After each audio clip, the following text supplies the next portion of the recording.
What's going on, everyone? Welcome back to the show. So today I'm going to show you the pathway for Democrats to take back control of the Senate. 3 months ago, I wouldn't have even imagined that we would be looking at a situation where Democrats can take back control of the Senate. But now there's a pathway. Now, let me start off by saying, look, this is not going to be easy.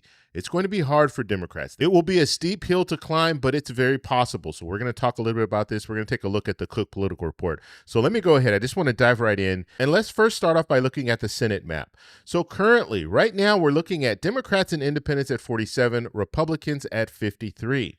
Democrats need to net 4 seats in order to take back control. If they're at 47 now, they need to get to 51. In order to get to 51, they need to net 4 seats. And so that means they need to maintain the seats that they already have and then win 4 seats. Okay, so remember that. Okay, so now that we have that out of the way, I want to take a look. This is the Cook Political Report, and this is their latest forecast here when it comes to the Senate makeup. And so what I want to focus on, this right here, this area right here. So we have lean Democrat, we have lean Republican, and then we have toss-ups in the middle here. This is the area, this is the pathway for Democrats to take back control. Okay, so when we're looking at this, Democrats right now in New Hampshire, there's an open seat, and it leans Democrat. Now, when you say lean Democrat or lean Republican, realistically what we're saying is they're slightly favored to win. And so it's a little bit better than a toss-up right now. That's what that's saying. So in New Hampshire, you have a lean Democrat. In the toss-ups, you have Georgia as a toss-up, you have Michigan as a toss-up, you have Maine as a toss-up, and you have North Carolina as a toss-up. When it comes to lean Republican, you have Alaska as a lean Republican, and then you have Ohio as a lean Republican. Okay, so just looking at these 7 seats right here, this is what we're focusing on. Democrats need to win all of these seats. Okay, so that is their pathway. Now, I know you're saying win all of those seats. That's going to be very hard. Yes, it will be very hard. But is it possible? Let's take a look at the seats. And so if you remember, when we looked at the Senate map, we said that Democrats need to net 4 seats. So this is 1 seat. This is 2 seats. This is 3 seats. That's 4 seats. This is the pathway right here. Okay, so Democrats, they need to win New Hampshire. They need to win Georgia. They need to win Maine. They need to win Michigan. They need to win North Carolina. They need to win Alaska, and they need to win Ohio. And I'll show you at the end of this video, I'll show you the map, and we'll go over it one more time. But I just want to show you some of these seats that we're talking about here, because it's very, very possible that they can win these seats. We're looking at Maine. Right now, Susan Collins is struggling in the polling. It's showing her down to Plattner, someone who has never held a statewide office before, and he's challenging her. Even Mills, the current governor, she's challenging Collins, and she is, neck and neck with Collins. So Collins, the incumbent, is struggling, and we still don't know. She could back out of this race. Collins could back out of this race, leave it an open seat, and if she does that, then it's almost certain that a Democrat will take Maine. But right now, Collins is not looking good in the polling. When it comes to North Carolina, you have Roy Cooper. Now, this is an open seat. Roy Cooper, who has been, governor in the past, he's doing well. He's showing, he's winning in most of the polling. And so we could see Roy Cooper, who's a Democrat, win that seat. When it comes to Alaska, we just heard news that Peltola is now running for Senate, and this changes the game. And before Peltola jumped in, Sullivan was almost sure to win. But now Peltola, she's a winner. She's won before in Alaska, statewide race. It was a House race, but because they only have 1 representative, it's a statewide race. So she's won twice. She did lose in 2024, but she still has name recognition, and she still has the ability to beat Sullivan. And when you look at polling in late 2025, before she even stepped in the race, she was leading Sullivan. And so this seat could very possibly go to a Democrat. Now let's take a look at Ohio. When it comes to Ohio, you have Sherrod Brown running against Houston. Sherrod Brown is a Democrat. He did lose in 2024. However, he's won in the state before. multiple times. And so because he's won multiple times before, he can win again. It's very possible for him to win. And then when we look at Husted, his challenger, he hasn't won a Senate seat before. He was appointed to this seat. So this is going to be realistically his first time running for Senate, even though right now it's showing him as an incumbent, he was appointed to the position. And so for Husted, there's going to be some growing pains in this campaign. This is the first time. Now, Sherrod Brown has run before, so he has less growing pains when it comes to running for Senate. And so if we see Democrats win these 7 seats, they will take back control of the Senate. And let me show you what I'm talking about here. And so the first thing that I want to do is I want to clear off some of these seats. So we had toss-ups. So we had a toss-up in Georgia, so we'll go ahead and put that there. We have a toss-up in Maine, so we'll put that there. We have a toss-up in Michigan, so we'll put that there. We have a toss-up in North Carolina, and so we have that. And so right now we're looking at Democrats at 45, Republicans at 51. Now, some of the other seats that we were looking at, we have in Alaska, that leans for Republicans, so we'll leave that there. When it comes to Ohio, this leans for Republicans, so we'll leave that there. New Hampshire leans for Democrats, so we'll leave that there. So this is what we're looking at. Now, as I stated, Democrats need to run the table. They need to win all 7 of these seats. So if we look at a situation where Ossoff is able to pull it off in Georgia, and we have Roy Cooper winning in North Carolina, and we have Plattner or Mills winning in Maine, and then we have whoever the Democrat is, whoever the nominee is in Michigan, winning in Michigan. Now you have Democrats at 49, Republicans at 51. And now let's move forward to Alaska. Let's say that Peltola is able to pull it out in Alaska, so she wins. Now we're looking at a 50-50 Senate. And now we need one more state, and that state could be Ohio.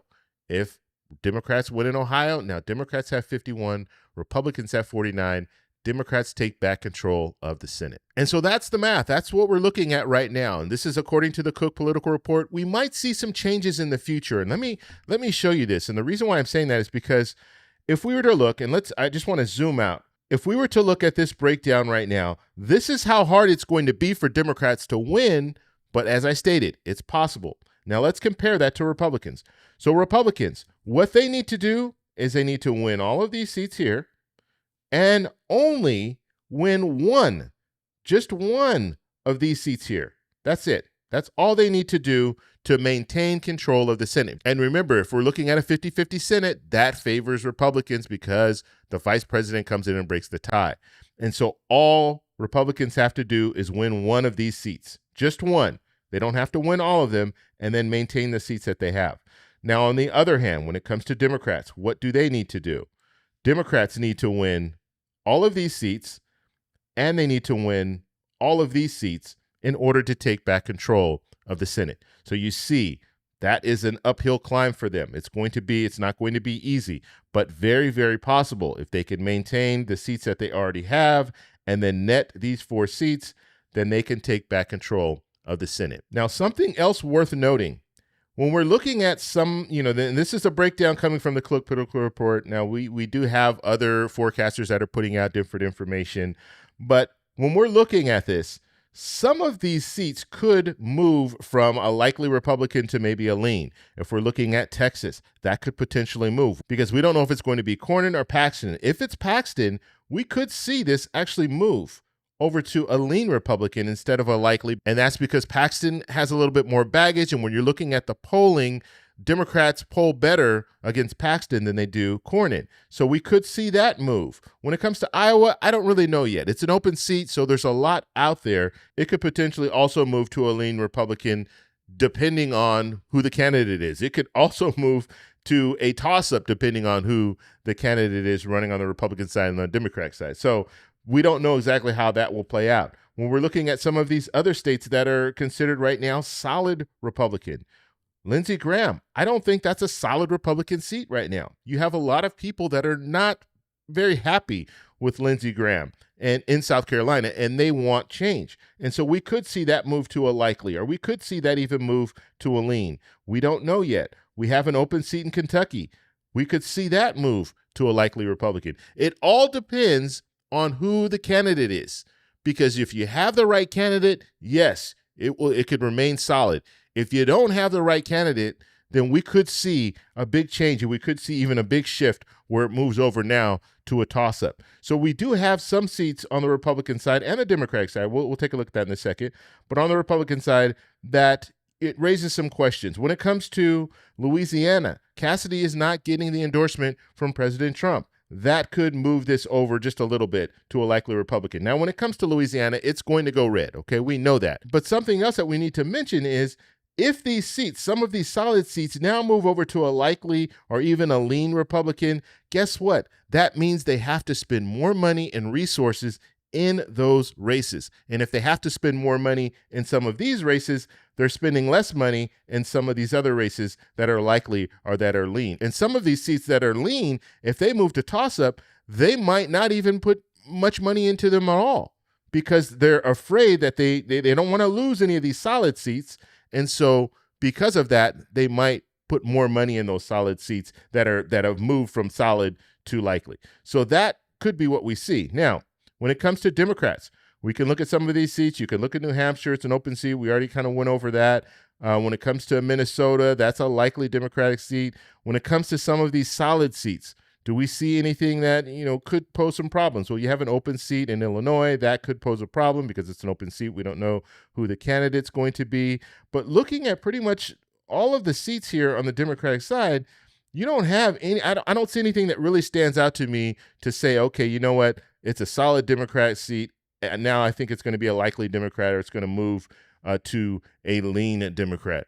You don't really see that. Whereas on the Republican side, and you also need to know the Republicans do have more seats up, but they have more solid seats as well.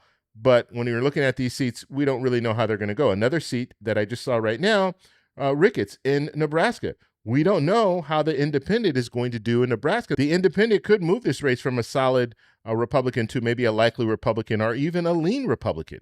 So we don't know. We don't know how that's going to play out. And so the bottom line is it's going to be hard for Democrats to take back control of the Senate, but there's a pathway, and we now see the pathway, as well as when it comes to Republicans, we don't know. If we see a blue wave, then let's say we see a blue wave in the House, because the House is probably going to go to Democrats. We've already went over the numbers. We've looked at the polling, and we know that generally in a situation like this, the House will flip in a midterm election. So we're anticipating that. But if we see a wave, if we see a lot of people voting against Republicans, then guess what? That's also going to impact the Senate.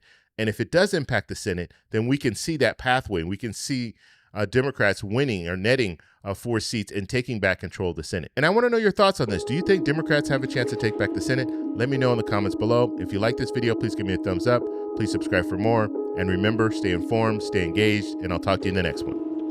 Bye. So that's all we have for this video. Make sure if you guys want to send me an email, you can do that, david@thetecshow.com.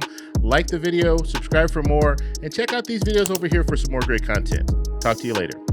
Bye.